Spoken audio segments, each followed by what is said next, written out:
Ce que vous allez entendre est inspiré d'une histoire vraie. Une nuit ordinaire qui a basculé dans l'horreur. Imaginez, vous êtes rentré chez vous, seul, fatigué. Vous sentez que quelque chose ne va pas. Quelqu'un est là. Quelqu'un vous observe.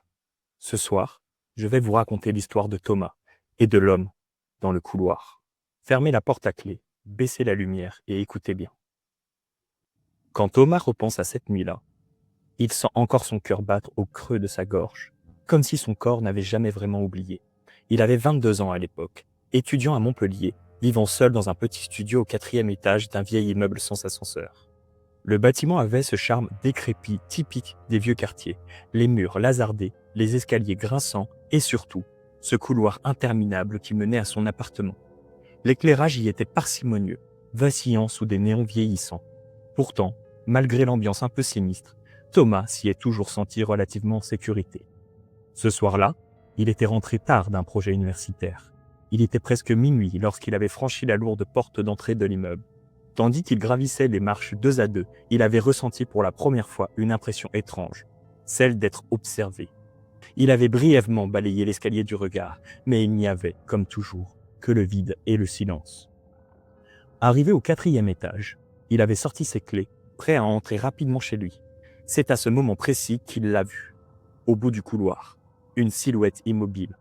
Un homme, immobile, comme une statue, dissimulée à moitié par l'ombre, debout juste en face de la porte du dernier appartement, celui qui, d'après Thomas, était inoccupé depuis des mois.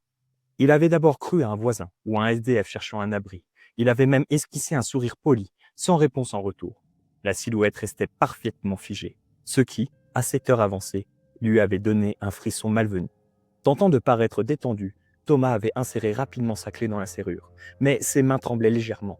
En ouvrant la porte, il avait jeté un dernier regard vers le fond du couloir. L'homme était toujours là, immobile, le visage caché dans l'obscurité. Thomas avait verrouillé la porte derrière lui sans attendre et s'était adossé un instant pour retrouver son calme. Il s'était convaincu que ce n'était rien, que les vieux immeubles attiraient parfois des gens paumés, cherchant à se reposer.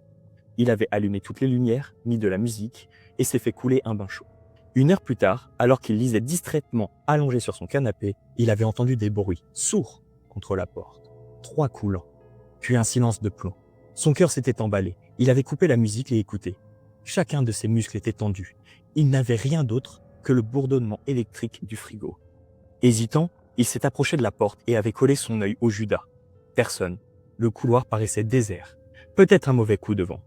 S'était-il dit, bien qu'il sache pertinemment que c'était absurde. Le couloir n'avait pas de fenêtre.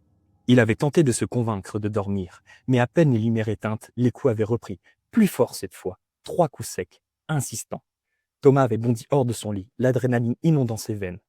Sans allumer la lumière, il avait rampé jusqu'à la porte et, cette fois, il avait regardé sous l'interstice au niveau du sol. Il avait retenu un hurlement. 2 pieds nus dépassaient de l'ombre, juste devant sa porte, immobile. Il était resté figé, retenant son souffle. Les secondes avaient défilé dans une tension atroce, jusqu'à ce qu'un léger frottement de tissu sur le bois de la porte lui fasse comprendre que l'homme était accroupi à quelques centimètres de lui, de l'autre côté. Cette fois, il n'avait plus cherché à rationaliser. Il avait pris son téléphone, les mains tremblantes, et appelé la police. Quand l'opératrice lui avait demandé s'il était en état de danger, il n'avait pu qu'hocher la tête, stupidement, avant de balbutier. « Il est là, juste derrière moi. » Il avait attendu, pétrifié, que les secours arrivent. De longues minutes, de trop longues minutes. Puis, sans prévenir, les coups s'étaient arrêtés. Le silence avait envahi à nouveau l'appartement. Thomas avait osé regarder par le Judas une dernière fois. Plus personne. Quand la police avait finalement débarqué, sirène hurlante, ils avaient fouillé tout l'immeuble. Aucun signe d'effraction, aucun témoin, et surtout, aucun homme correspondant à la description que Thomas leur avait donnée. Pourtant, une chose étrange avait été remarquée. La porte de l'appartement vide, celui au bout du couloir avait été forcé. Mais l'intérieur était parfaitement vide, poussiéreux, comme abandonné depuis bien plus longtemps que Thomas ne l'avait cru. En inspectant son propre palier, les agents avaient aussi relevé quelque chose que Thomas avait raté dans sa panique. Là, juste sous sa poignée, gravé au couteau dans le bois de la porte, il y avait un mot écrit de manière maladroite. Ouvre. Les jours suivants avaient été un enfer. Thomas ne parvenait plus à dormir. Chaque bruit de pas dans l'escalier le plongeait dans la terreur. Il avait rapidement déménagé chez un ami, en attendant de trouver un autre logement.